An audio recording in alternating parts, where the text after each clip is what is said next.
going straight into property. I better keep an eye on the time. Okay, we've got plenty of time. So I do want to talk about why we drew the Welsh short straw. And it's not man-hating, it's not anything but facts. Just plain, good old-fashioned facts. So from the second we start work, we earn on average 16 to 33% less than men. And it's just the way it is, unless we're entrepreneurs, of course, and unless we're investors. So an investment, like a property, does not understand the gender pay gap. It will give you the same result, good or bad, whoever buys it. So make sure you buy a good one. And that's the only key to a property. You make your money when you buy, not when you sell. You buy a shitty property, you're going to be selling a shitty property. You buy a great property, it will come up exponentially or over the median. But as I say, investments do not understand the gender pay gap. That's how we can beat the system. So there's a gender pay gap. But most women have a disrupted career too. So we're earning less money, and then there's time out of work. Whether it's children or not, very often if parents need looking after, guess who's at home looking after them as well. So we're earning less money, then we get disrupted careers. If it's children, very often we go back into casual work. They're paid less, there's no super. You have to earn something like $500, $420 a week with one employer to earn super. So women who are earning, decent cash are falling behind in super massively. So men, there's so many stats like in my book, but I think hopefully I've written it in the notes too. Men can retire on their super, there's just no doubt, because super is, it's worked out that you need to work for 42 years, which most men do. Women don't. So there's something like 150,000, 200,000 discrepancy by the time we get to the end. Look, so there's less benefits because of disrupted career, casual work. We have less self-belief. Getting back into the workforce is so hard. So we've lost that confidence then, that flow of being in the workforce. There's less power. There is a glass ceiling. It's getting better, but there's a glass ceiling. And of course, discrimination of older women going back into the work. I mean, you guys won't, but very often, we're up against, after children, we're up against recruiters who, look, there's just discrimination of older women, less superannuation, as I said, and divorce. So it's reported that men recover from divorce within 2 years. Very often women never recover. The biggest thing a woman can do, and Kim's got a great story about hanging on to the house if we've got time at the end, but the best thing a woman can do is not move out of the house. And I love the Zsa Gabor quote. She says, "I'm a wonderful housekeeper. Every time I leave my husband, I keep the house." and I just think she's a financial guru. Yeah. So all this is just facts, right? I'm not saying it to be like, oh, woe is me or anything. It's just we have to be realistic that we earn less and have less earning potential than men. And as I say, the way to beat the system is through investment. So what can we do about it? So we're going to become our own Prince Charming. We're not going to wait for guys or think, why me? All that self-talk I was talking about earlier. And then also we're going to talk about, like, if you do buy a property and then fall in love, well, I don't know if I'm going to talk about it, I might not have time, but it's in my book and it's in the notes. It's easy. If you buy a property and then you meet a guy, simply you just see a family lawyer and you get it drawn up. And you either move him in or you both move out or you sell it, but you get a family lawyer. But it's great, there's no problem in that happening. So as I said, I've got a swoon in here. So this is gorgeous Prince Harry. So when women are empowered, they immeasurably improve the lives of everyone around them. Real men treat women with dignity and give them the respect they deserve. How gorgeous is he? I know.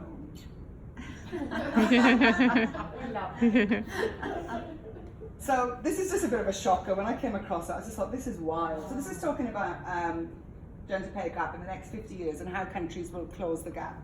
So within the next 20 years, they're saying these countries will close the gap. So Poland, Luxembourg, Belgium, Ireland, Greece. They're all such random countries. So within the next 50 years, kind of expect the UK, Sweden, but Israel,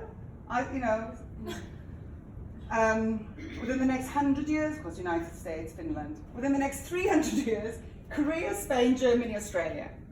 So it's not going to happen in our lifetime. So we just, as I say, we have to, but isn't that shocking?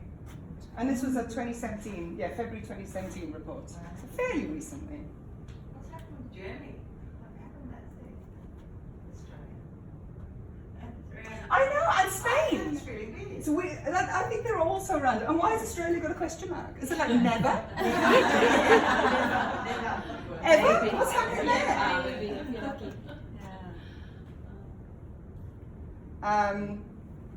All right, so why we do the Welsh short stroke, there's a gender pay gap, got 16 to 33% from the day we start work.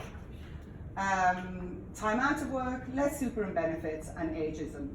So that's the short straw in a short whirly thing. And I just quite like this one too. If you present yourself with confidence, you can pull off pretty much anything you want. And this is my quote from my own book. So typically, if a woman doesn't ask for what she deserves, she's often told to grow a pair of balls. If a woman who does ask is respectfully referred to as a ball breaker, but a man who's asks is seen as ballsy, and to me, it's all a load of balls.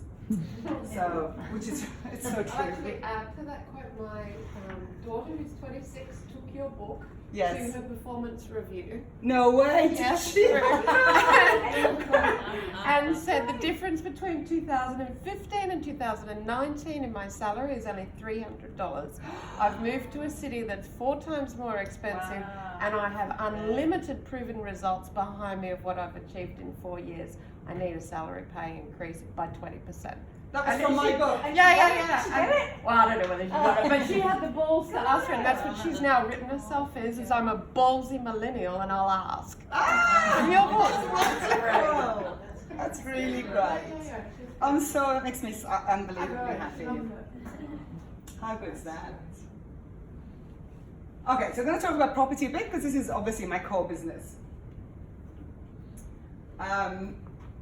So what do buyer's agents do? It's a fairly new industry in Australia, and people still have this illusion that, you know, it's a rich man's gig, and it isn't. But basically what we do, we make sure it's the right property for the right price. So we don't overpay, hopefully we underpay. But the more important thing actually even than the money is making sure it's the right property.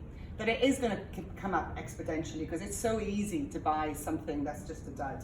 And as I say, if you buy a lemon today, it's going to be a lemon when you sell it. It's so important to buy the right one when you buy it. So what does a buyer's agent do? So we fine tune your brief. That's super, super important. People don't think about that. They think we just go, right, off we go. The client tells me what they want. Absolutely not. I've got really extensive briefs, and if it's a husband and wife, they have to fill them in separately. No peeking, and then I analyse them together. Because as you can imagine, there's a lot of champagne taste out there with beer pockets, and that happens because of underquoting. So people get all excited, they get their mortgage, and they think, right, I've got $1 million to spend, and they go looking for things that are quoted at $1 million. And of course, what the agent wants is 10% more. And Sydney is trained that way. So people look at properties that they could never afford to start with, and they get really confused, and instead of holding strong to what they want, which is a property, they get wrapped up in being angry with the agent, angry with the system, angry with everyone and everything. So it's really important to get the brief right, to get people in the right headset, and then we move forward. So that's a really important part of our jobs. And of course, we're the bullshit sheriff. We do get real estate agents under control, and we're property sleuths. We make sure that it's the right property. We do heaps of due diligence, and up to 40% of them are off market. I'd say 1 in 2 at the moment I'm buying are off market, so yeah. And we're project managers. We just are juggling a whole load of people. We're juggling the lawyer, the mortgage broker, the real estate agent, loads of third party people. We're not juggling, but we're managing the client. We're keeping expectations real. We're holding on there. And obviously anyone else who needs our attention. All right, so only millionaires use buyer's agents. Not true. So I work with, just normal Australians. I had one guy who, blue collar worker in Qantas. He was only 21, had been working for 4 years. So scrimped and saved, and used the buyer's agent. And it was meant to be an investment. I got a tiny, gorgeous little apartment in Newtown. And he actually moved in. He moved out of Mum's, so Mum was really unhappy with me. But he, and we're still in touch. But so people just come because they just know that they don't know what they don't know, if you know what I mean. Yeah. So obviously people are scared of making a mistake. It's a lot of money. And when you think about the buyer's agent fee, it's only a tiny percentage. It sounds like a lot of money, but it's only a tiny percentage. So they're scared of making a mistake, they're time poor, and very often, as I said, there's this anger about the real estate agents and the whole system that people just can't get past. So there's a lot of stuff how to justify the fee, but most of us work, there's only a tiny part of a fee up front, so we take the bulk of the risk, and we do that because we want people to get into the market and we want people to have the right property. I want to talk about what comes next. Hang on. Okay, I want to talk a bit about